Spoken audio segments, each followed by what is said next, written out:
I saw, that was last week. He told me, and he sent me a message. He said, tell her to stop talking too much.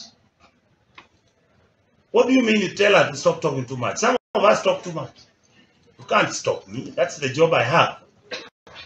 I'm going to tell this government over and over and over that the things which you are accusing Ms. Nyakang'o of doing, that is the job you gave her. She said you are over borrowing, you are overspending on nonsensical things, you are coming up with fake deals, you are buying fuel that doesn't exist, you are eating the money, and all Kenyans are watching and looking at the government. And I want to plead with President William Ruto. Those who much responsibility has been given, more, much more is expected of it. It started with Fred Matiang'i. The story ended. It came up with Madam Nyakang'o.